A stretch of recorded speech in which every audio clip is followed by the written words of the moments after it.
Good afternoon, everybody, and welcome to this BAPM webinar, which is to launch the toolkit that we published this morning on optimising maternal breast milk for preterm infants. And this is the second part of a toolkit focusing on this topic. I am Sarah Bates, and I'm a neonatal consultant in Swindon in Wiltshire. I'm also the operational clinical lead for the PERIPrem project across the southwest of England, which focuses very much on preterm optimisation. And since October last year, I've had the very great honour of being the quality lead for BAPM. I can see from the attendee list that we are absolutely privileged to have so many people join, and we're really grateful. I think the Toolkit group feel this is such a vital topic, but it's really lovely that so many people around the country, and indeed I can see internationally, feel the same. I can see we have colleagues from all 4 nations of the UK and from further afield as well. Welcome to all of you. A particular welcome to those of you who aren't BAPM members. If you really enjoyed today's webinar and it may help to showcase some of the really useful work that BAPM does to support perinatal teams across the UK, then please do consider joining us as a member. Without further ado, we're going to move forward with the webinar. And this is what we hope to cover in the next hour and a half. We're very privileged to be joined by Catriona, our parent speaker, who I'll introduce shortly. Then Ilana will talk about some of the extensive evidence and research work that has underpinned this toolkit. We have a really fantastic presentation from our allied health professional colleagues from Joe and Annie, who are going to talk about the transition problems with feeding. And really crucially for this toolkit, it didn't just sit within the inpatient setting, it was about discharge and beyond. When I saw the discharge and beyond, it did make me think maybe I should have a Buzz Lightyear picture somewhere. That's a phrase, but it's very much talking about beyond the neonatal unit, and that's why we're super lucky to have our health visiting colleagues. This toolkit has been a long time in production and a huge amount of work from all of these people that you see on screen. I would like to personally thank each and every one. It's been a genuinely massive privilege to work with this team. But the Toolkit group would like to dedicate this toolkit to Kate Westwood. Kate was a specialty trainee in paediatrics in Plymouth. She was hugely passionate about breast milk and contributed so much to this toolkit, even when she was very, very poorly.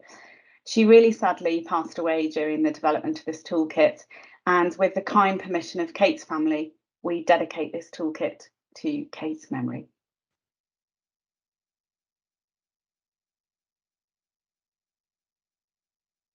To set the scene for this toolkit, I'm sure many of you are aware of the work that's been done by BAPM in collaboration with the National Neonatal Audit Project team on this perinatal optimisation care pathway.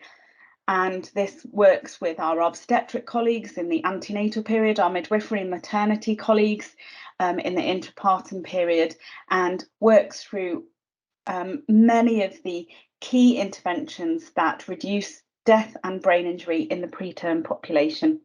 Maternal breast milk is a key part of that, and you'll see that the focus on maternal breast milk has to start antenatally. It involves the whole perinatal team and requires a really strong quality context to be able to successfully drive improvement.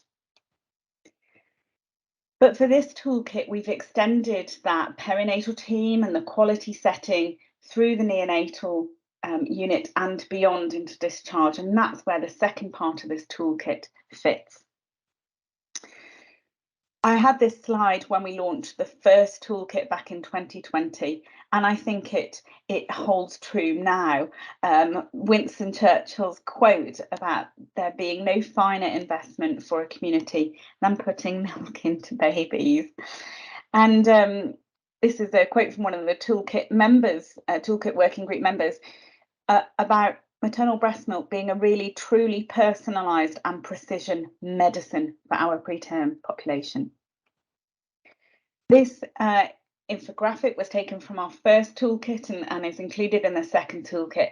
It's really powerful to highlight the huge range of evidence that tells us the significant benefits of maternal breast milk. And it also highlights that this is an incremental benefit. The more maternal breast milk that we can give our extremely low birth weight babies, there's likely a dose-related response. And equally, that can result in huge cost savings and lifetime savings to the NHS. So let's look at where we are now. So the 2020 NNAP report tells us that 82% of eligible babies receive breast milk on day 14, and that drops to 60% at time of discharge home.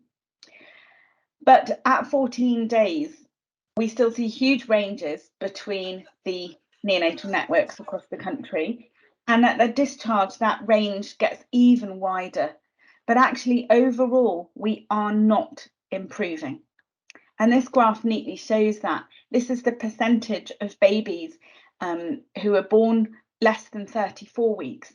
It was less than 32 weeks previously, going home from the neonatal receiving any breast milk, and it just hasn't changed. There's still a large proportion of babies that are not receiving this, and we've not made any progress towards our developmental standard.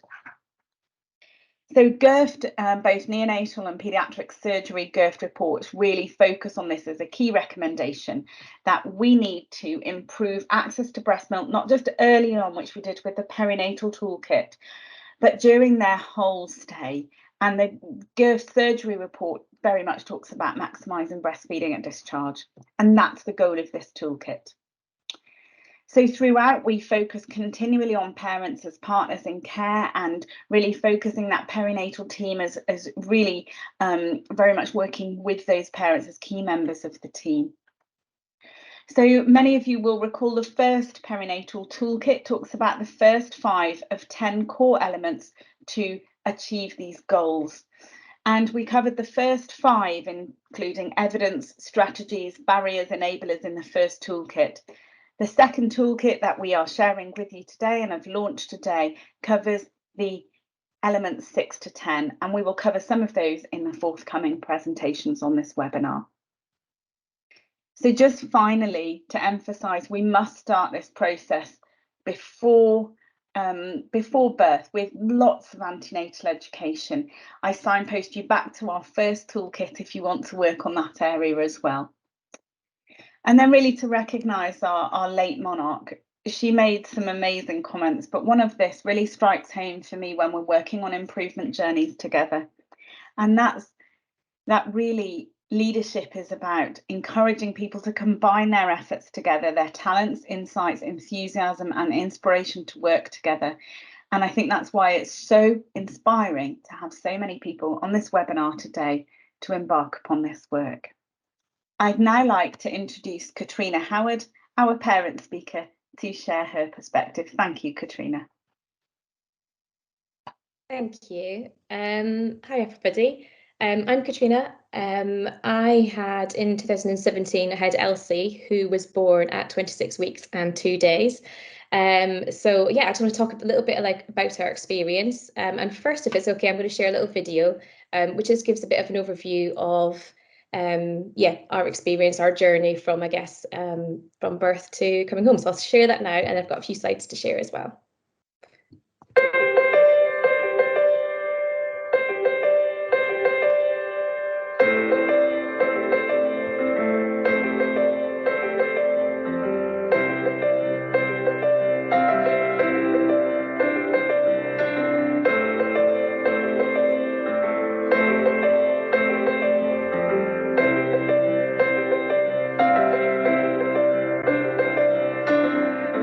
Free fall.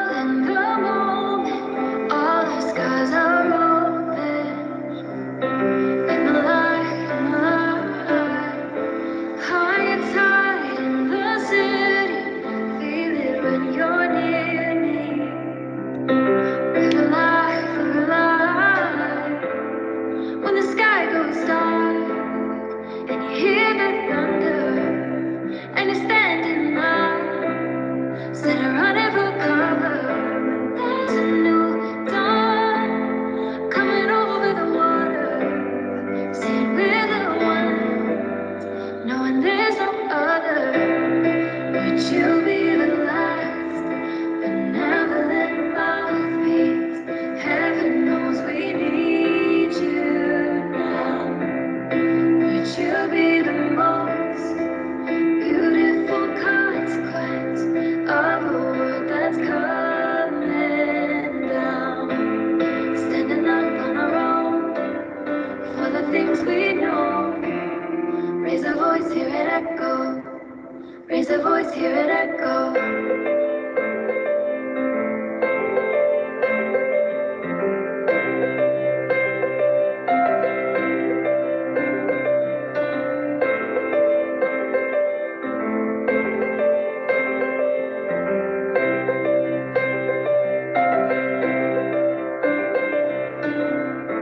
Loosen in the ties, everything we're fighting. Let it go, letting it out go. Always have a reason for something to believe in. You never know, you never know. When the sky goes dark, and you hear the thunder, and you're standing up, instead of running for cover. There's a new dawn coming over the water, saying we're the ones, saying there's no other. Would you be the last benevolent mouthpiece? Heaven knows we need you now. Would you be the most beautiful consequence of a world that's coming down? Standing up on our own for the things we know. Raise a voice, hear it echo. Raise a voice, hear it echo. We know where we come from, we know where we've been. Takes a whole lot of broken hearts to change everything. Coming so far to be here again. There's a new song singing, can't you hear it? Would you be the last benevolent mouthpiece? Heaven knows we need you now. Would you be the most beautiful consequence of a world that's coming down? Would you be the last benevolent mouthpiece? Heaven knows we need you now. Would you be the most beautiful consequence of a world that's coming down? Standing up on our own for the things we know. Raise a voice, hear it echo. Raise a voice, hear it echo.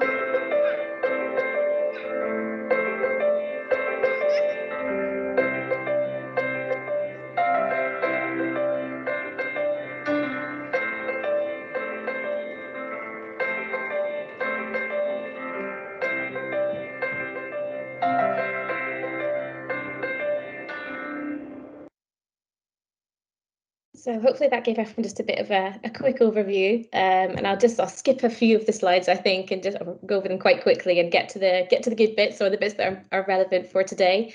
Yeah, so I always start with the fact that Elsie was not my first child, and therefore she wasn't the first child that I breastfed, and I think that's such an important part of our story. There's a confidence that comes from having already breastfed a child. And although it was completely different with Elsie, I'm so stressful with Elsie. I can't imagine doing it for the first time with a premature baby. So I feel like that I always need to say that and get that in. And yeah, breastfeeding was just something I always wanted to do. My mum breastfed all 5 of us children. It was just something that I grew up around, and I knew the benefits. So yeah, although I didn't know that Elsie was going to be breastfed at the beginning, as we got through our journey, it became more of a prominent sort of yeah, I guess one of our journey. So yeah, Elsie was born 26 weeks. She was spontaneous, so we had no idea she was coming early until she came out. And yeah, very quick labour, and thankfully we got to Coventry. So because she was spontaneous, we had no time to get steroids in her. So the big thing with her was her lungs, and the fact that her lungs were weren't very developed. So you know, from day dot, that was always her biggest challenge. But in terms of her feeding, yeah, obviously we had no time to prepare for what was happening, but amazingly, the milk came in straight away. Yeah, from day dot, we were encouraged to breastfeed. We were encouraged to express the milk from day one, and I think that's one of the first parts of milk there, the really nice yellow stuff. We actually got taught to her to squeeze it into a syringe. That's how tiny amounts we were getting out, and I guess at that size, that's all she needed. And then yeah, I moved on to sort of single pumping at that point, which was incredibly stressful, until someone introduced me to a double pump. I just had no idea that they had a double pump there, that we could, yeah, I don't know. It just didn't even cross my mind. I think when you give birth to a premature baby and you have no idea that they're going to be early, you have absolutely no preparation time. So I had no idea what was going on. You literally have to take every day as it comes. And yeah, I think one of the key things I would say about our breastfeeding experience with Elsie is the fact that yeah, I had no idea that that breastfeeding was even an option with Elsie. Not because I didn't know, but because there was no discussion about it. We definitely had no conversations, I would say, within her first 7 weeks, that we were talked about expressing and being able to feed her the express milk through the syringe. But yeah, apart from that, there was no talk of actually what happens after this. What comes when she hasn't got the feeding tube anymore? What does her journey look like after that?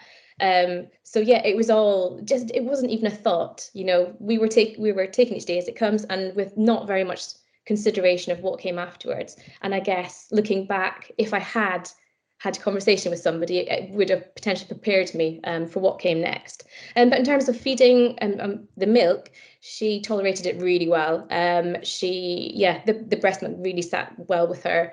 Every day her feeds went up. She gained weight beautifully, and that was just from day dot until we left. So yeah, breast milk really worked for her. And then kangaroo care, obviously, we did skin on skin. I think I said in my video, she was 9 days old when I managed to hold her for the first time. And this actually was our first hold. One of the nurses on the ward took this picture. A really stressful experience because she deintubated herself a couple of times. But yeah, so she started trying to latch on quite early on. And these are a few pictures of her trying to latch on. And then when we moved to Warwick, we did start to talk about what actually she's latching on and what does that mean? What's going to come after that? How is that going to work? And it was really when we got to Warwick and she got to about 36 weeks old that we started talking about it and thinking about actually how are we going to do this? But yeah, it was really difficult, and I really can't stress this was the worst part of our whole neonatal experience and journey, was trying to get her to breastfeed. I mean, I made it sound really simple in the video, but ultimately it wasn't that simple. You know, she was tired, she fell asleep, she couldn't latch on. She just wasn't interested. She was being tube fed, and I guess that was the problem. So yeah, and also there was my supply was going. She was increasing her milk feeds by the tube, but my supply was going down. So there was a real stress. I need to pump, but I need to have enough so that she can try and breastfeed. And there needs to be full enough for her to latch, but not full enough that she can't latch. And really, it was a really stressful experience.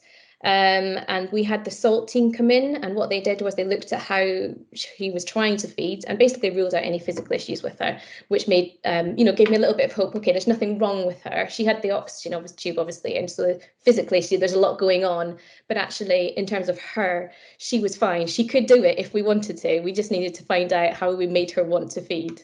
So we kept going, and we had an amazing breastfeeding consultant that came in every day, and yeah, just tried every day trying to get it. And so this was starting at 36 weeks. At 39 weeks was when we had the massive breakthrough. We were getting pretty desperate now. I think I had about 3 bags of milk left in the freezer, so I was getting really panicky about it. We did have a nurse as well come in and sort of say, you need to, yeah, what are you going to do? We need to give her some formula. Nothing's, you know, you're running out of milk. You've got your supplies going down. You know, you've got to do something. So really, it was like panic stations at that point. But we just had a nurse come in one day and said, right, let's weigh her. She weighed her. She was a really good weight, and said, I'm just going to take the feeding tube out and we're just going to see what happens. So took it out, let her go hungry. And it was honestly like a light has just like flicked on in her. She just instantly, and when I say instantly, I mean over the course of probably the next sort of 12 hours, latched on, started feeding, and really there was no looking back for her after that. Yep, and then we prepared to go home. I roomed in with her, and yeah, then it was no looking back after that. As I say, she got home on her due date, so 14 weeks in hospital, and it was her due date we got home, and we continued feeding until she was 18 months old. And has done really well since, hit every milestone, loves her food now. She'll tell you that herself, absolutely thrives on food. That's how she determines what time of day it is. And here's some pictures of her now when she's a little bit more grown up now. And yeah, I think I just need to say finally that the reason breastfeeding was such a big thing for me and such something that I really wanted to do is because when you're in the neonatal unit, you have absolutely zero control over anything. Everything is out of your hands. The one thing that you can do is express milk and then feed your child. So it was the one thing I could do, and I wasn't going to fail at it. So although I was, and when I say it was soul destroying, I mean that in the darkest sense. It really was absolutely horrific, but we just kept going and kept going, and eventually we got there. Yeah, and this is a picture of Elsie now. She's just started school this last month. So this is her on day one, and this is Elsie. Oh, I'm getting emotional now. This is Elsie starting school. So yeah, thank you for listening to our story, and I'm really sorry I went really quickly through that, but I wanted to try and cover everything. So yeah, hopefully that's everything. I'm going to hang around for questions though, if anyone's got any questions at any point. Catriona, thanks so much for that. That was absolutely amazing and really powerful. I don't think you were the only one that felt emotional during that at all.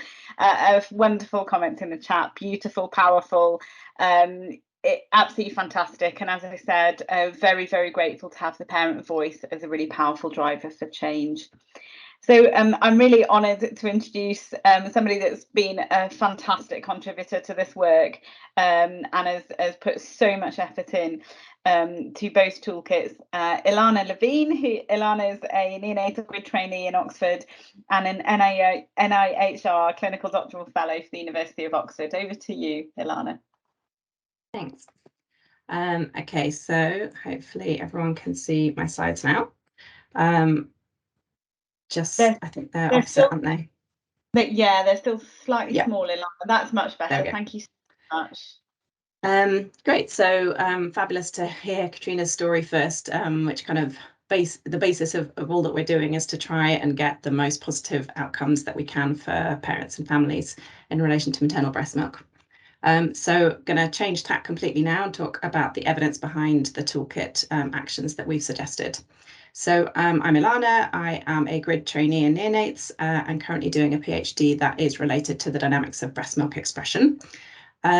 So we are going to, I've got some slides on each of the 5 elements of the toolkit and the evidence behind them, but I haven't put them in order because I've tried to start with the ones where we can kind of add value and a bit more nuance and present to you some things that aren't in the toolkit that relate. So we might not cover the last few points, but the evidence is all there in the document that you can read as well. In terms of levels of evidence, I've ordered it by talking about systematic reviews and meta-analyses first, if they're available, then randomized controlled trials, and then observational data.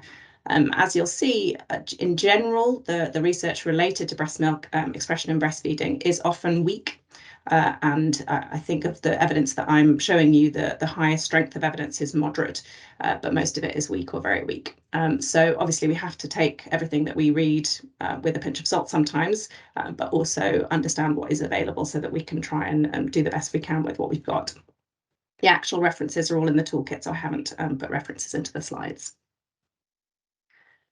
So I'm going to start with expressing because that is what my PhD is on, so that's what I'm most excited to talk about. And also to remember, obviously, that there are actions from Toolkit 1 that are really key in establishing a milk supply, one of them being the time to first expression after birth, and the other one being skin-to-skin contact, and ongoing skin-to-skin contact dose is related to milk supply. So that's a very important action. We're just not going to cover it in this toolkit in this set of slides. So first, to start with the baby-friendly initiative recommendation. So this is an expert consensus recommendation that people who cannot breastfeed should express 8 to 10 times per day and aim for a 24-hour yield of at least 750 mils by day 10 to 14. So we're going to talk about a little bit of nuance behind that, but sometimes, and for some audiences, it's best to just stick with that simple message so that people don't get confused. But there isn't necessarily strong evidence to support kind of every little bit of that recommendation, which we'll see. So as I said, we're going to start with any systematic reviews or meta-analyses available. So there is a meta-analysis which is not yet published because I haven't published it yet, but I have done the work, so I can show you the slides. This is a little added extra. So this bit is not in the toolkit. In relation to one particular aspect of the evidence that we have presented in the toolkit, which is about relaxation interventions. So this is a meta-analysis of studies that looked at lactation and relaxation and show that there is a significant effect, a significant improvement in breast milk yield after relaxation interventions. And because each study measures milk yield in a different way, that summary statistic is a standardized mean difference, which is a little bit difficult to understand what that means. But if you can kind of put it in real terms, it's probably an increase in milk supply of perhaps 100 and 150 mils of milk in 24 hours. So really clinically significant to parents. Obviously, that doesn't mean that a parent who's really struggling to express milk, if they start listening to relaxation interventions, that they're definitely going to get a 100 mil increase. And for some people, even when they're using them, they still might have a low milk supply. But in general, on a kind of population level, if we recommend relaxation to everybody, then in general, there will be an increase in milk supply. So that's some meta-analysis that's relevant. Now moving down to individual randomized control trials.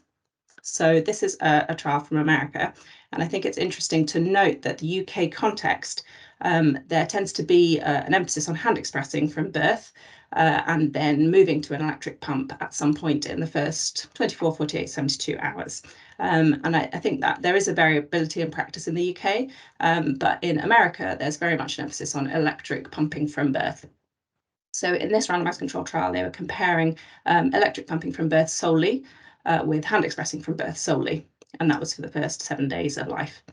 And you can see in the graph that the electric pump group had significantly higher volumes, even in that first few days, which is the time period where we tend to use hand expressing solely. There is a little bit of evidence, which we'll look at on a later slide, that suggests that probably both hand expressing and electric pumping is the key. And so although it's not necessarily something that BFI currently recommends, my personal view is that both electric pumping and hand expressing from birth is important for milk supply. We also know from several individual randomized control trials that pumping simultaneously, as Catriona mentioned, both increases yield and reduces the time spent expressing. So even if it doesn't actually increase yield, it's obviously a more efficient way of expressing and saves mums time, which is very important to them. So simultaneous pumping can be recommended over sequential. One thing that I think is quite interesting in my practice when I've been speaking in detail to mums who are in a trial that I'm conducting as part of my PhD is that there are some particular mums who have a very low supply who tend to use sequential pumping for kind of psychological reasons, in that if you have a very low milk supply, seeing a very tiny amount of milk in 2 bottles is, more stressful than combining it into 1 bottle. So I knew of several mums who would express one breast into 1 bottle and then use the same bottle to sequentially express the other breast. So you would end up with a greater amount of milk in 1 bottle. And I think that that's really important to identify, because potentially actually that's a negative cycle, and it would be more effective and might improve milk supply if people were willing to simultaneously pump. So for some more randomized controlled trials, again, these are often just a single trial and often quite small. So we know that breast massage before expressing increases yield, that warming the breast in this trial with a microbial compress increases yield, and that looking at images of your own baby whilst expressing increases yield. And in all of these, you know, they're significant volumes. If you put them into a 24-hour volume, then they're between 50 and 100 ml extra. So a portfolio of multiple of these options really could make an impact on improving the amount of milk that mums can express.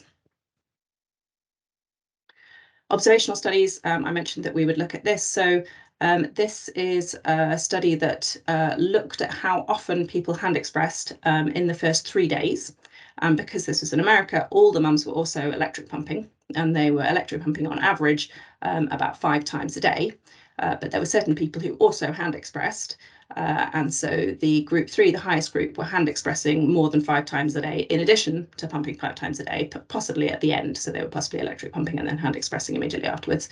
And you can see that that really improved milk volume in the first few days and to some extent in the ongoing weeks as well. That was an observational study, not a randomized trial. And in the same paper, it was looking at hands-on pumping, which some of you might recognize that phrase, which is a kind of pumping which recommends that whilst using an electric pump, you should also use your hands to try and massage the breast in a way that increases the milk jets that you get. And certainly when comparing with before, these women being instructed in that technique, their yield increased over the next few weeks, but there was no comparator group to say whether that would have happened anyway. And then finally, a few observational studies looking at that target yield. So remember that BFI recommends 750 mils in 24 hours. And there is one study that says that if you express more than 500 mils a day by day 14, that's a strong predictor of breast milk feeding at discharge. Obviously, we don't just want any breast milk feeding at discharge. We can aim higher than that and aim at exclusive breast milk feeding. But there is some suggestion in this the second study that if you think that 750 mils a day is a good target in general, and the reason that BFI chose that target is because it's the average breast milk yield for a term baby, then you don't necessarily have to aim as high in the earlier period. So this study said what was the optimal threshold of 24-hour volume at day 7 and 14 to predict a later yield of 750 mils a day. And at day 7 about 400 mils and at day 14 about 500 mils, was very specific. So that means that people who could express that amount of milk, 100% of them did go on to have a good long-term breast milk supply. But some mums who expressed less than that still did go on to have a good supply. That's why the sensitivity number is lower than the specificity. So that's all the slides on expressing and how to try and maximise supply in the expressing period, which we know is very important for getting to exclusive direct breastfeeding if that's what parents want. So the second area in which I think that we can add a bit more nuance to what's written in the toolkit is number 9. So that is using an infant-led approach to the transition to responsive feeding.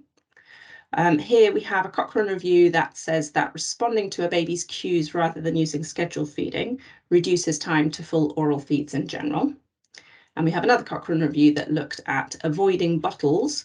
And in this review, the included trials were by using nasogastric tube feeding or by using cup feeding. That increases the percentage of women who are fully breastfeeding at discharge and 3 months and 6 months after discharge by about 50 or 60%.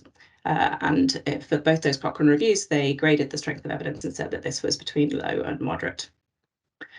But then I think the nuance is really around the direct breastfeeding and the reduction in the use of bottles.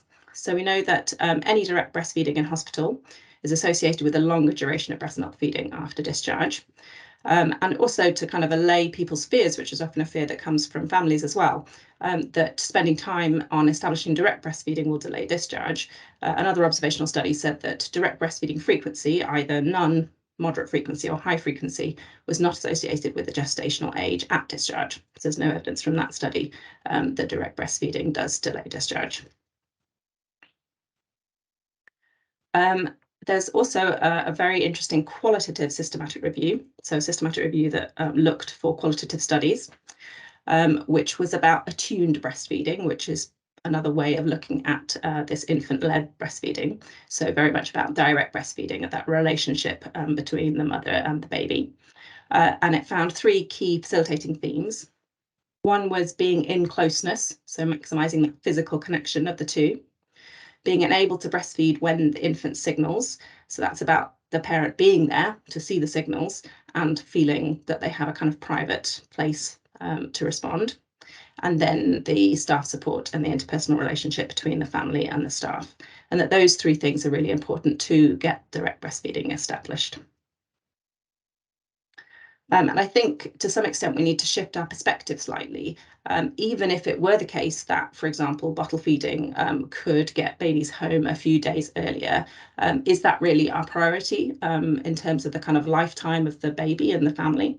If we know that increasing the amount of direct breastfeeding will lengthen the amount of time that the baby can get breast milk, which is good not only for their health but also for the mother's health, because we know that the length of time that you spend lactating in your life is connected to, for example, your risk of breast cancer, then isn't that more important than, you know, potentially getting home earlier or potentially having a dip in weight that then comes back after a few days?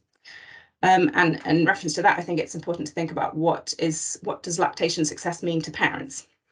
And this is from a paper that I published a few weeks ago, which is referenced in the toolkit, although not with this table specifically, which shows the kind of answers that people gave when you asked them what success meant to you in relation to breast milk feeding after premature birth. And of course, there's things like being able to express more milk, which we've already talked about. But there's also things like providing exclusive maternal milk, having any or exclusive direct breastfeeding, feeling supported and trusted. And in terms of the length of breast milk feeding, there's an incredible variety of targets. So some people just said they wanted to breastfeed for longer than they did. Others wanted to get to the time when solids were introduced. Others simply wanted to get to discharge.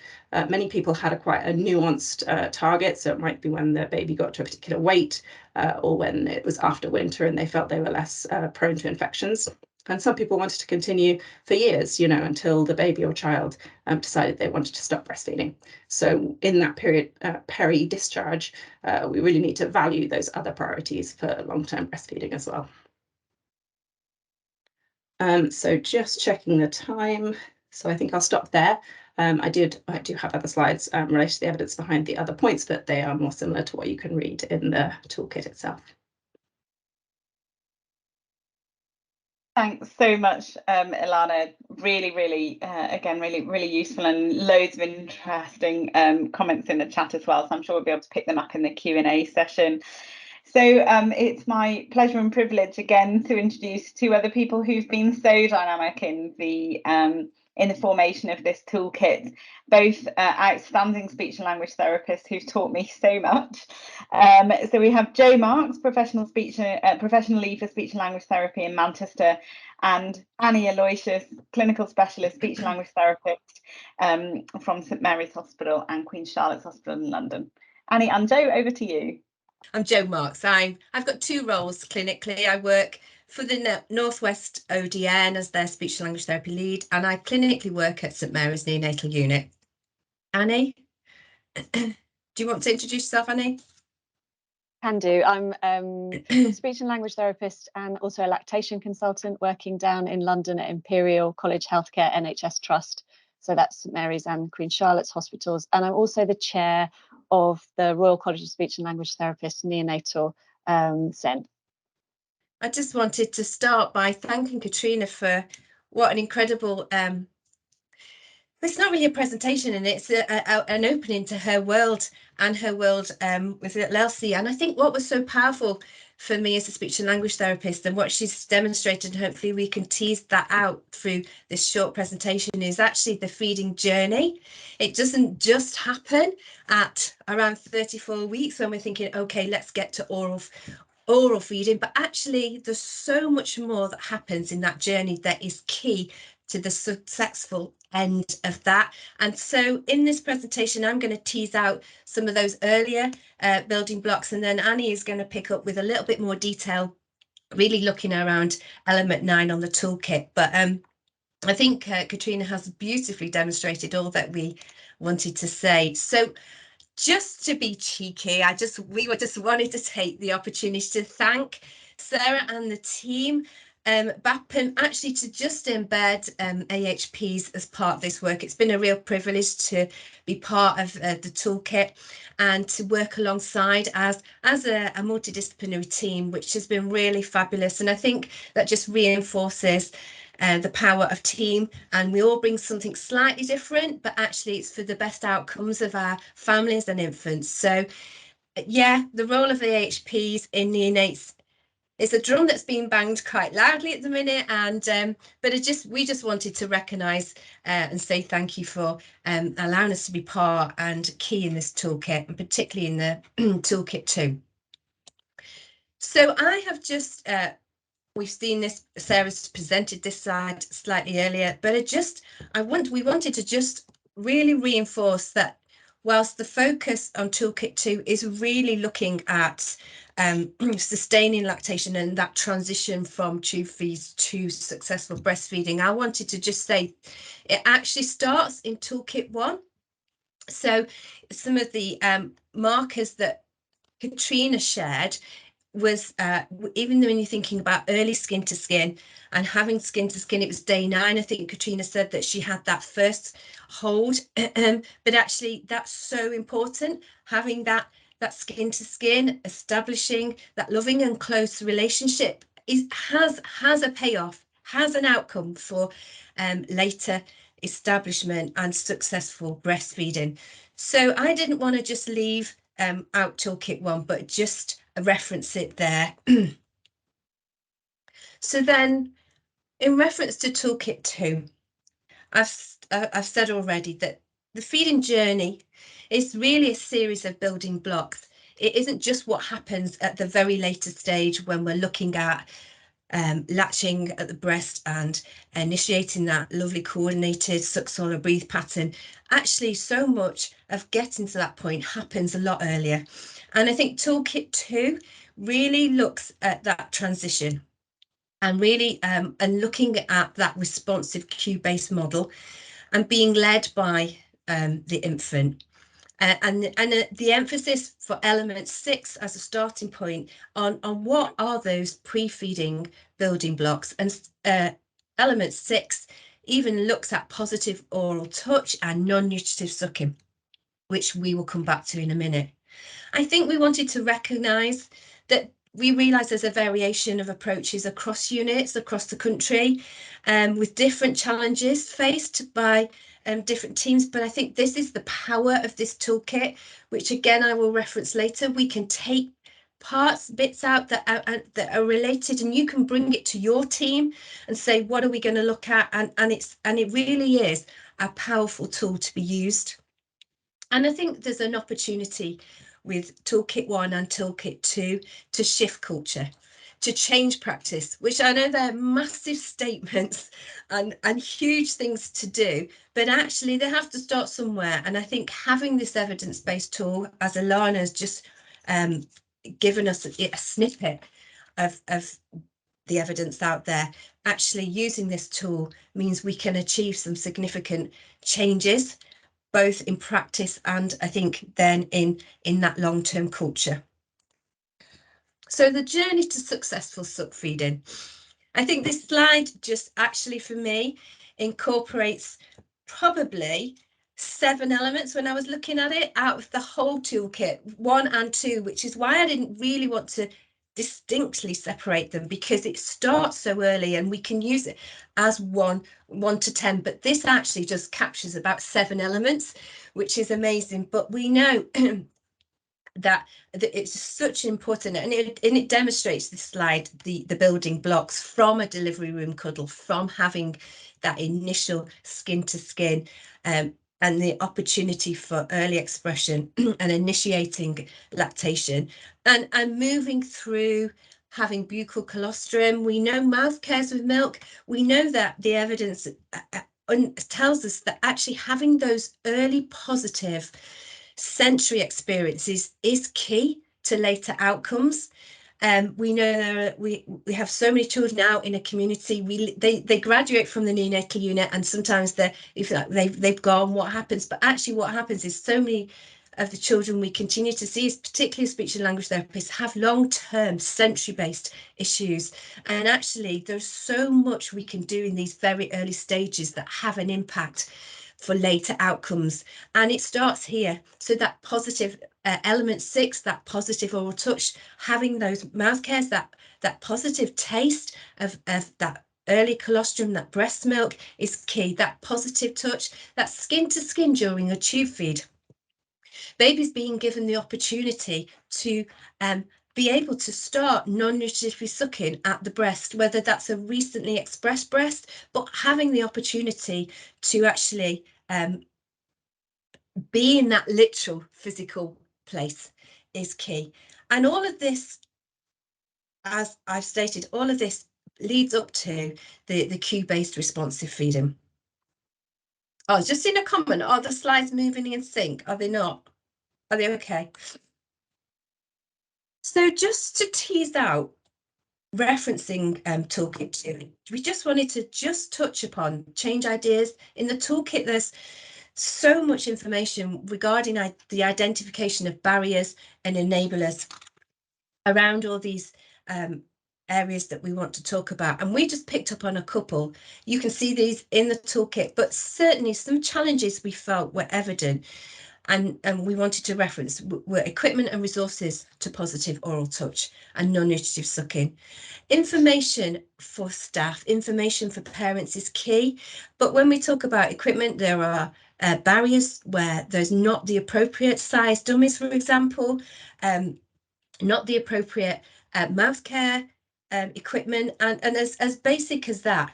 And that may be a starting point for you to look actually on the unit and what is there available, and is that a barrier, or are all those in place that will enable element 6 to be established?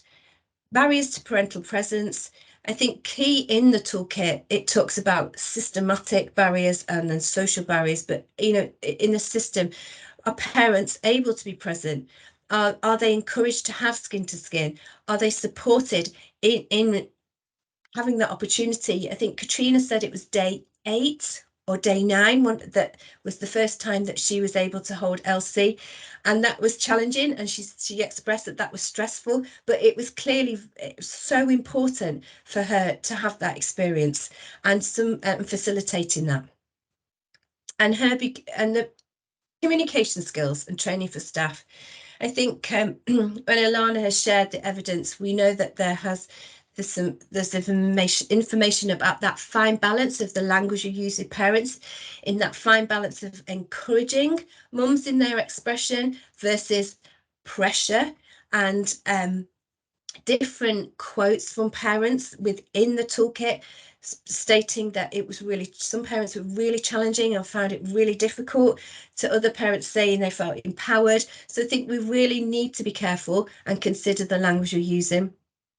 Access to specialist lactation support. I'm going to come back to this in a minute in terms of who is the team around that family and who, and when we say access, I think that actually the important thing is that it's the right people, but it's timely. And it, I think so often, certainly our families are having to wait for the speech therapist to come. And that's really difficult when you're a family waiting. Tools for expressing assessments. So here we're thinking about actually some standardized assessment tools. We know we have the BFI assessment tool, but are there other audit tools that we can look in terms of expression, and pinning that down to some qualitative information rather than a little bit of subjective feelings out there of how many times have you expressed whatever, and seeing if we can audit that and look at that. So finally, staff and parent education and the opportunities and resources that are available within the teams on the unit. Are there regular sessions for parents, teaching sessions to access, and information for them to have, and information that is pertinent to where they are at the journey? I think we also need to think about what information we're delivering in that timely manner. Are they ready for that information, or does it need to be coming at a separate later time or earlier time? So we just put in one diagram I wanted to tease out the toolkit particularly. This is in phase 1. And it's an example of one of the tools you can use out of the toolkit. It's the fishbone diagram, and this just looks at identifying some of the challenges in the area in where you work. This is just an example. I'm not going to go through it, but it's an example of teasing out. And I think it's a really nice example. You can see it's very practical, but it's something, you know, you can look at as a team in thinking about what changes you want to make. Now, in terms of the importance of the team, I've referenced this a little bit earlier, but it is recognised around the challenges of lactation and breastfeeding, that having the right team for the family is key. Catriona listed a few of her. I think she named a speech therapist. She said she had the breastfeeding specialist nurse who was key, who was seen her every day. And clearly for her, that was incredible support for her to establish and achieve that transition from tube feeding to full breastfeeding, which is amazing. But we just listed some of the possible individuals that may be around in your teams, including the medical and nursing teams, the breastfeeding team, your infant leads, allied health professionals and psychologists, and your lactation specialists. And the quote at the bottom is a quote literally out of the toolkit, that a team that is engaged, resilient, enthusiastic, and committed to working together will create the right culture for change. So I'm going to hand over to Annie now. Thanks, Annie. Thanks, Jo. You can have a drink of water now with your tickly cough. So I think Jo's explained just how important it is to really build those foundations. And I think, you know, having good care principles in place, making sure families are getting regular skin to skin, and having an established milk supply really gives you that firm foundation for later feeding success. And I think then seeing feeding, as Jo's described, as a journey that starts potentially before birth, but from day one and follows through right through till discharge and beyond, is a really important model to hang our change practice on. So sometimes it's about going back to where is it that you need to focus your change for all of those cogs to turn well in a well-oiled way, so that at the end, when we start to think about transition from tube to suck feeding, they're all kind of in place below. So I hope this toolkit gives you that model of the foundations and the structure that's needed when it comes to this last little bit, which seems like the easy bit, doesn't it, of getting from you know, from the tube to the suck feeding. I think a lot of people feel they often fall at this final hurdle. So there's lots of good work in the early stages, but actually you get to this last bit and we find that a lot of babies are going home bottle feeding express breast milk. So next slide. And I think a lot of this is to do with the narrative around this last part of feeding, and some myths and misconceptions which become barriers to establishing that breastfeeding. So some of the things you hear where this isn't going well is, well, bottle feeding's easier. They're going to go home faster if they bottle feed. Actually, if they breastfeed, they're going to stay in hospital longer. And ultimately, we want to get these babies home and together with their parents. Breastfeeding's harder work and more tiring than bottle feeding. And well, breastfed babies just don't grow very well. And there's not really a lot of evidence that preterm babies can actually breastfeed. And that all of these narratives together become a culture and a belief. So when you get to this point, it's really, really hard to say, how are we going to support this mum and this baby to breastfeed?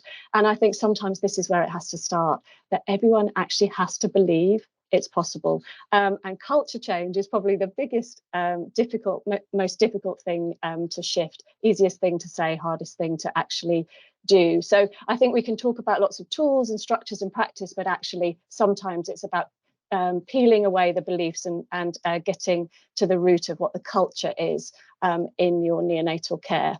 Next slide. So I think the way we've historically defined feeding success and feeding readiness is through our great neonatal lenses, which is that we like to measure things and quantify them. So we like to think about a gestational age that a baby might be ready. So babies don't feed before 34 weeks, or a weight that we decide is the cutoff for starting suck feeding, or that they need to be their physiological monitoring needs to be within certain parameters. So maybe they physically need to be moved to special care. We don't really do breastfeeding in our intensive care. We do it all in special care or in our local neonatal units. There's a lot of discussion about whether babies should be on or off ventilatory support for early feeding experiences, and some quantifiables being thrown about in terms of, levels of high flow that are or are not acceptable for suck feeding experiences, or that they have to be a certain weight or have a certain volume of feed. So I think we continue to put a lot of measurables onto this bit of transition. And then when it comes to establishing feeding, we maintain that quantifiable lens. So how long are they feeding for? How often are they feeding for? What's the volume of top up? Next slide. And I think, when we stay in that world of black and white, we miss the grey in between. And unfortunately, I think this transition sits somewhere in that grey in between, because feeding is about interaction. And it's not just about doing to the baby. So for a baby to show us that they're ready to start suck feeding, it's not a gestational age or a weight. It's actually, where are they in terms of their neurodevelopmental maturity? And this is, again, why you need your AHPs around, because we're experts in being able to support you with identifying those cues and skills that will help us know what their skills are to start feeding. Are they able to organise themselves from a behavioural state point of view? Are they stable physiologically to enable them to do that extra piece of work? Where are they at in terms of their wake-sleep cycles? And are they cueing that feeding readiness? I think Elsie showed us lots of lovely feeding readiness cues in some of those videos, in terms of, opening her mouth, looking at the breast, looking at mum, rooting. And it's about how we recognise those and make sure we make best attempt at supporting that transition as early as we see those cues. And from a speech therapy point of view, where are they at in terms of that ability to coordinate, suck, swallow, breathe, and just being reminded that that's easier for a baby in terms of breastfeeding than it is if we introduce a bottle. So feeding is going to be very much baby-led. So it's that shift in doing to the baby telling us what they're able to do, and us recognising, responding, and supporting parents or any carers to understand that those cues and being able to respond to those babies' individual cues. So seeing feeding as part of that interaction and responsiveness and relationship. Next slide. So I think, when it comes to looking at barriers and enablers, and I just picked out a few that are in the toolkit, I think one of the big ones is culture. And it is this shift between, moving from a very scientific view of our neonatal care to thinking a bit more of this sort of art side of it, that the less scientific and measurable piece that is about relationship and feeding. So if we continue with a sustained focus on measurable input in terms of volume, quantity and timing, I think you will fall at that final hurdle. So there needs to be an increased awareness and confidence to respond to babies' behaviour and abilities and cues. And there are some nice qualitative tools out there that enable you to assess that breastfeeding dyad and help support cue-based feeding and managing, traversing, sort of reducing gradually tube top-ups rather than just removing the tube straight away. Next slide. So there are a number of really lovely quality improvement tools in this toolkit that will help you look at what are the forces for change and what are the forces against change, and what are the kind of things you can work on as a team to enable that change. Next slide. And the mapping, the process mapping tool, I think is a really nice piece in this toolkit. So having a think as a team where you are in terms of those three main areas, in terms of supporting lactation, that transition, and then getting ready for going home. Next slide. So in summary, I think you have to start at the beginning. So you'll need to start back with Toolkit 1, making sure the foundations and the building blocks are really in place. Thinking, nurturing that change in mindset away from measuring and timing, and in doing so, supporting a lot of the uncertainty that comes with that, and working as a team to enable the whole MDT to work together on that common aim and goal and belief that it's possible. But the whole team has to have that culture, and that includes bringing the parents along with you every step of the way. But you have to let the baby take the lead and recognise and follow that baby's cues and abilities and believe it's possible. And then demonstrate outcomes. And the toolkit also has some really nice ways to demonstrate outcomes. So one is a run chart with a suggestion that maybe you have, you know, these sorts of charts up showing the success of your interventions. And then the other piece is always going back to listen to parents' voices. And there's a lot of really nice quotes within the toolkit, and quotes from professionals too about the things that they have found are helpful. So I hope you find it useful, and yeah, look forward to questions. Thank you so much, Annie. Really, really powerful. And again, so useful. I think a number of those slides I was looking at thinking that is absolutely sort of thing that I'll be able to take it away into my unit, and I hope for so many of the attendees today will be really useful. So for the final talk, I'm really glad to introduce Lisa, Catherine and Vicky. They are all infant feeding leads and specialist health visitors, and they're going to talk to us about the vital importance of sustaining breast milk feeding after discharge and the quality improvement approach to that. Ladies, over to you. I don't know how we follow that really. I've been really absorbed in those talks. It's been fantastic. So my name's Catherine, and I'm here with my colleague Lisa. We're both from Health Visiting Services, and Vicky is also joining us from the neonatal. She's a neonatal infant feeding lead with a really great case study at the end. Really just hopefully highlighting how great things can be for a family when we do work more closely together to support transitioning when they come home.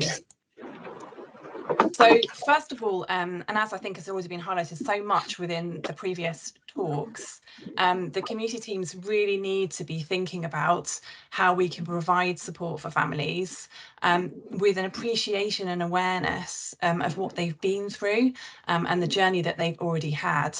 So thinking about the psychological impact of long-term neonatal care unit on parents, thinking about where their baby's at with transitioning to breastfeeding. As Annie and Jo were talking about, you know, this can be lots of building blocks, lots of steps.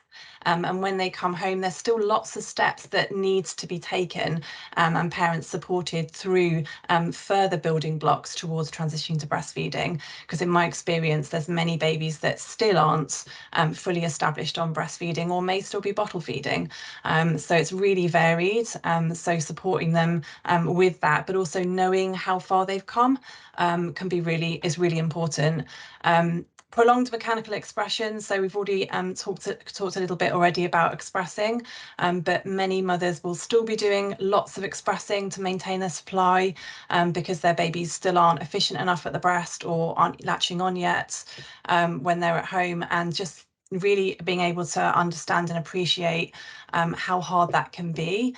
And again, in my experience, for many mothers, that's even more difficult once they come home, or can prevent even further challenges in their being able to keep up the same frequency of expressing that they were doing. And there's lots of ups and downs as well, as Catriona was saying as well with her supply, she found that too. And then also just having a real understanding about the guilt and grief associated with feeding experiences that they've had and how traumatic that can have been. So it's really important that we have an awareness and appreciation of that so that we can help to understand where they're coming from and support them further. Over to you, Lisa.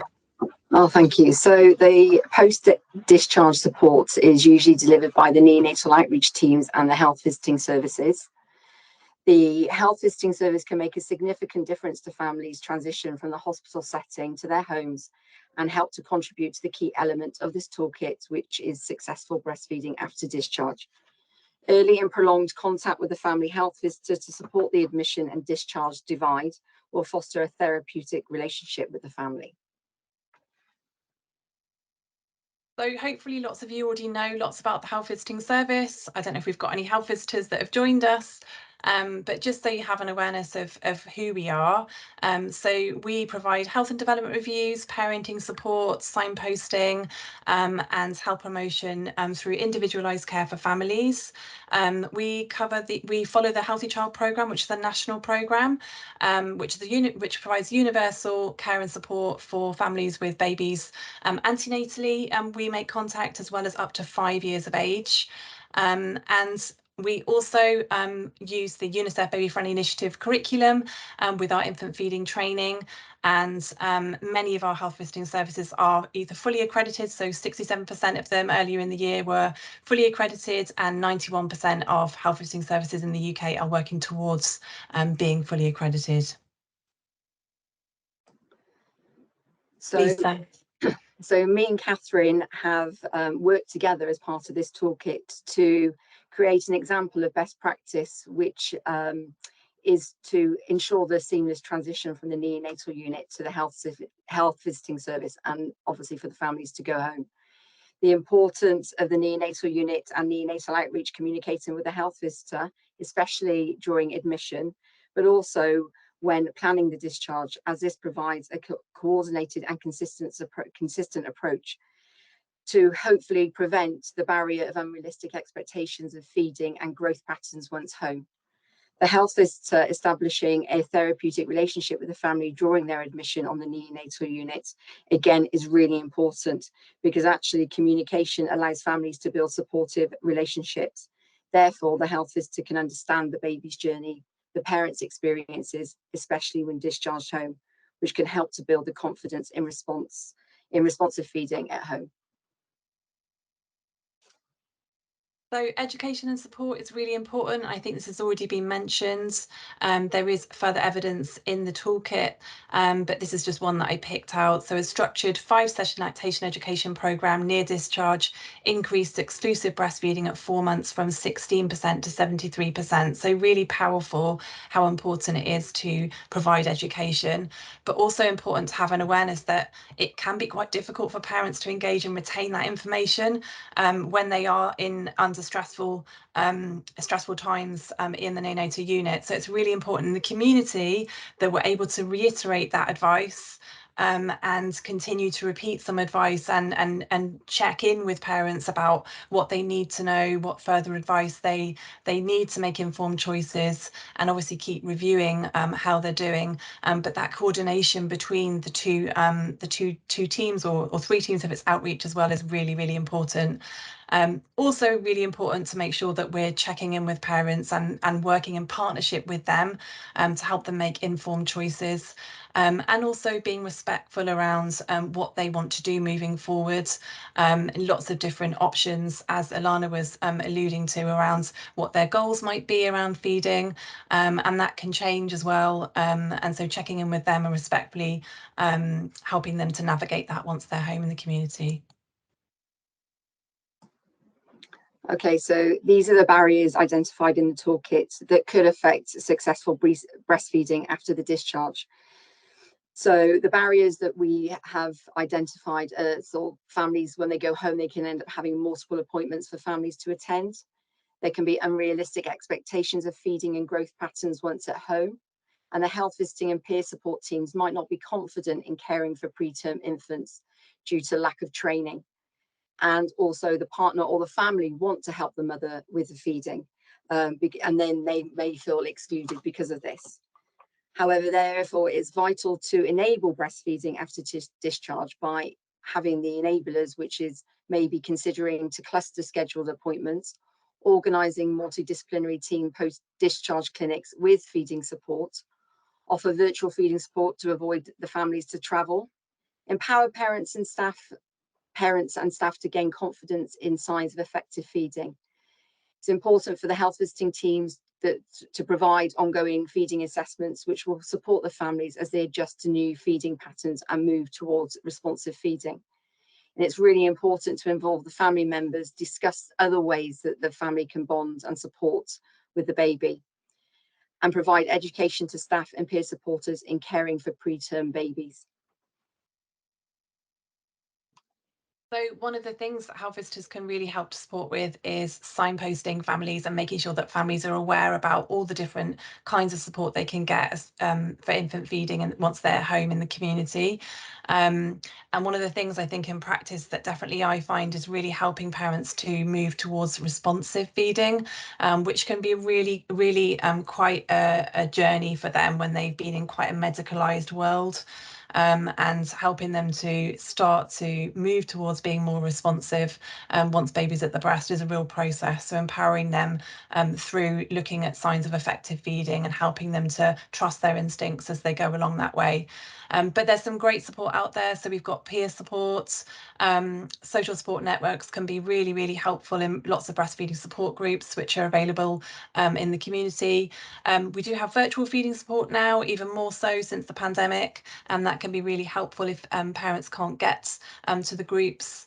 And then we also have specialist feeding services. So that includes tongue tie clinics and assessment clinics, as well as health visitor specialist feeding clinics. And actually, we're quite lucky in Bristol that we also do have double pump, hospital grade double pumps that we can loan as well. So just thinking about Catriona, that can be really helpful too, and supporting families once they come home if they do still need to be pumping. So Vicky, over to you, because you're going to share with us your case study. So yeah, so back to my background, as well as the infant feeding lead at Worcester, I work on as part of the neonatal outreach service. So it was quite good to find a case study that really gave a good example of good care. And as you can see from the background of our baby, she was mum's second baby. She had a preterm baby before and wanted to exclusively breastfeed her baby once feeding was established. So mum was really worried about this. So we, as an outreach team, we visit the unit daily and speak to the parents on a regular basis. Next slide, please. So as an outreach team, with mum's concerns, we were trying to make her experience better. So we suggested alternate visits between the health visitor, because the mum had had a previous bad experience with her previous health visitor in a different area, because she felt her previous baby needed more formula. Mum didn't want to do that, so we suggested alternating the visits. We also had good communication with the health visitor. We rang and had a conversation with the baby's health visitor on before she was discharged from hospital, suggesting the visits.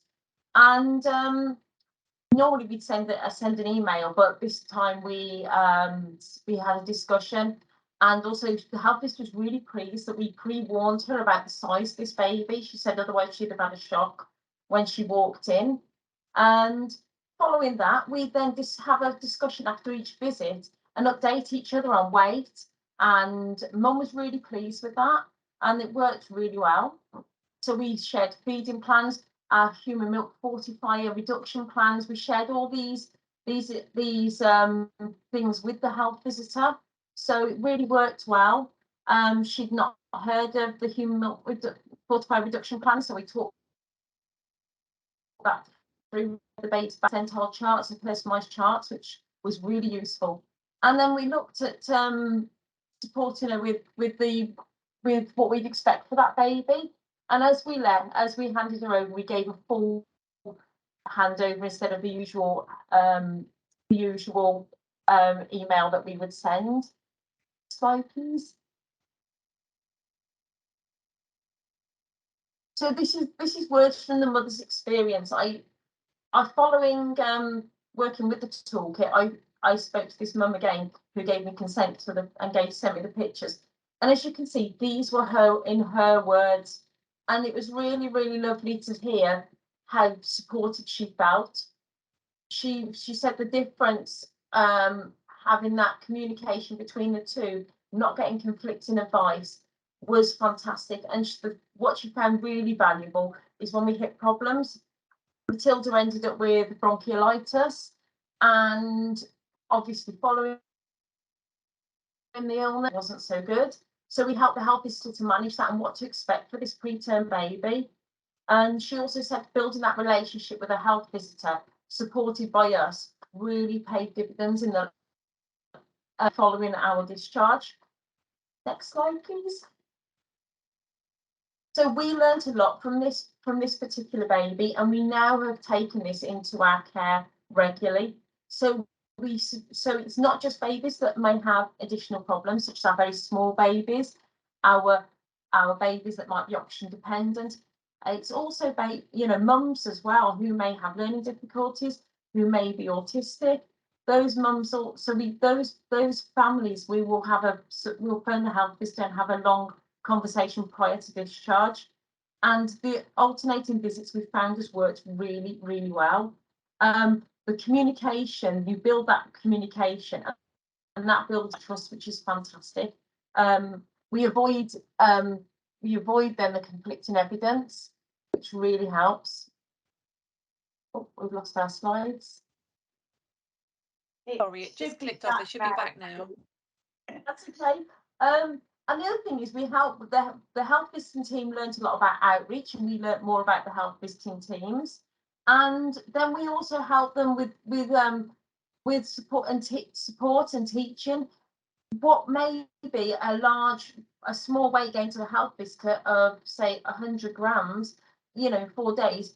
Actually, when you look at the grams per kilogram per day, it was actually a really good weight gain. And certain health visitor then taught her colleagues, and we also then learned that it would help other health visitors to have that knowledge.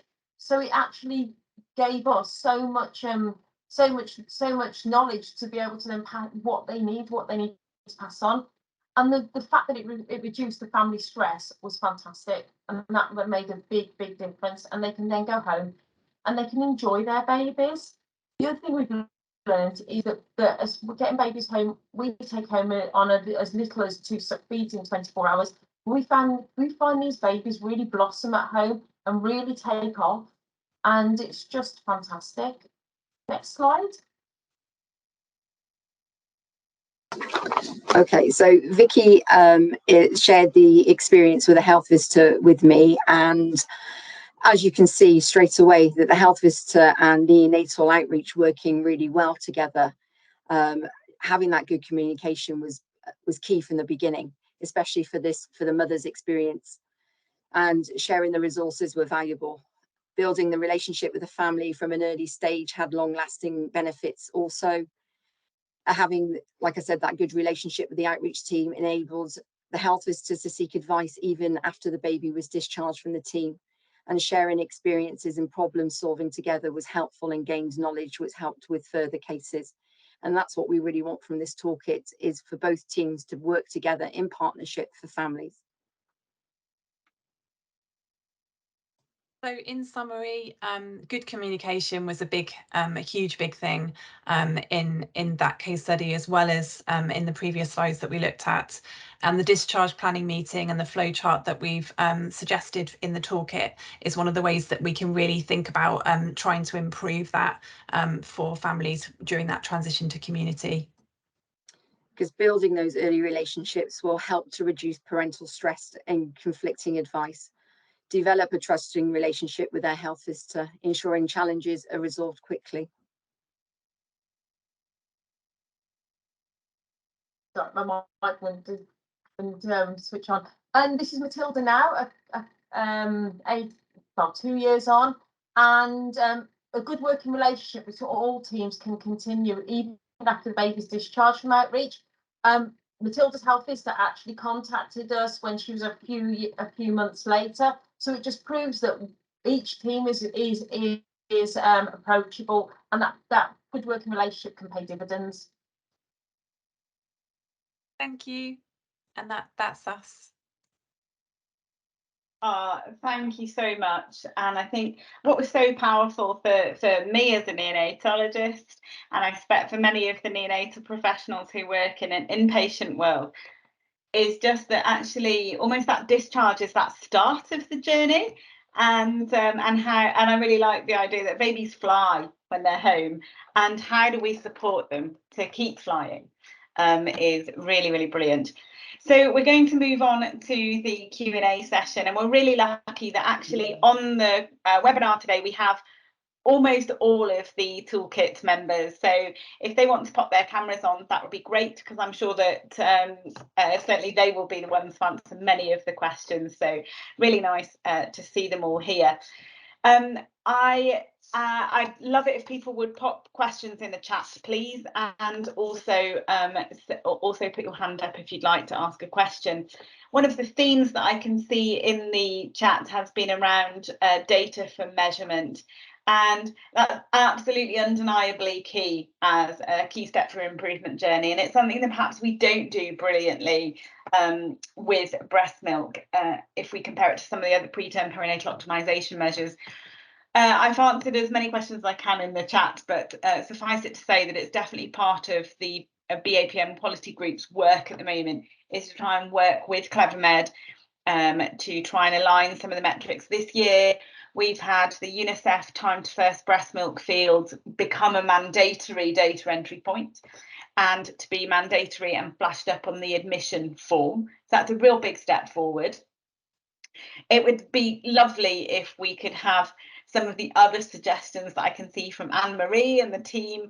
I will take those forward into my discussions with CleverMed, but I don't make any promises. It's not easy. And I would really suggest that for teams who want to work on this locally, doing a bit of local data collection is really powerful as well. So I'm just going to see if Kate, can you see if we have any hands up? And I can move to hands up, or let me just look in the chat. Let me just have a look down here. We've got no hands up as yet, but if anybody would like to ask a question, please do put it in the chat or put your hand up. Great. So I'm just going to mention a question from Professor Charles Aregi, who is from Nigeria. So what is so I think his question is about the references to bottle feeding within BFI for term and preterm infants, and I think the issue of bottle feeding and its value or relationship alongside breastfeeding has been a big topic for this Toolkit group, and I don't know who'd like to tackle that as a topic amongst my lovely working group colleagues. I'm happy just to throw out the conversation around breast milk feeding. My name's Sarah Clark. I'm a neonatal network dietitian, and hopefully Annie and Joe will jump in from a feeding point of view. I think one of the things that we did spend a lot of time talking about was what the outcome for the toolkit was, and I think it is about transitioning to direct breastfeeding, because I think that the data supports that our mums who go home direct breastfeeding potentially will breastfeed for longer. But however, what we don't want to do is reduce the efficacy of continued breast milk feeding. So I think that's a conversation to have and offer that informed choice to parents regarding the method of feeding, with encouragement and culture within the unit to support direct breastfeeding would be my thought. So it's prolonging breast milk feeding, but with an aim ideally for direct feeding. I don't know if Annie or Joe want to jump in on that. I mean, I think it's a complicated issue, and obviously we would always support choice, but I think from the mechanical side of things, the mechanics of suck, swallow, breathe are different for bottle feeding and breastfeeding. And for bottle feeding, the baby just is very dependent on gravity and compression. Breastfeeding is much more to do with readiness and suction, and probably the easiest way to sum it up is it's impossible to force a breastfed baby to eat, whereas it's very, very easy to force a bottle-fed baby. And I think if we're going to go down the road of truly cue-based responsive feeding, then breastfeeding is that. It's actually really, really challenging to bottle feed a baby responsively. Yeah, there are lots of ways of doing it in terms of pacing and positioning and flow rates of teats, but it's actually much, much more challenging. And certainly in our clinical practice, we run into more problems trying to support the preterm baby with bottle feeding than if you support the mum and the baby to get off to the best start in terms of breastfeeding. And that seems to be in the context of the fact that if you follow the cue-based feeding with breastfeeding, babies actually seem to go home faster because you haven't created the additional mechanical problems. But it's a challenging issue, and it was somewhere that it would be lovely to gather more evidence base to give us more power with that argument. Thank you so much, Sarah and Annie. I wanted to go to Josie from Bliss. Hi, Josie. Lovely to see you. No problem. So I was just going to ask around the avoidance of bottles. Some of the studies obviously did include some bottle feeding as part of their definition of direct breastfeeding, and I was just wondering how the group kind of worked with that when coming up with their recommendations around that in particular. Yeah, so I think I've had the benefit of reading Josie's detailed comments and our stakeholder feedback. So the evidence that I presented was about the amount of direct breastfeeding that babies have, and not necessarily to exclusive direct breastfeeding. So the evidence that we have available is about any direct breastfeeding and any bottle feeding, rather than exclusive direct breastfeeding, exclusive bottle feeding, which is important to note.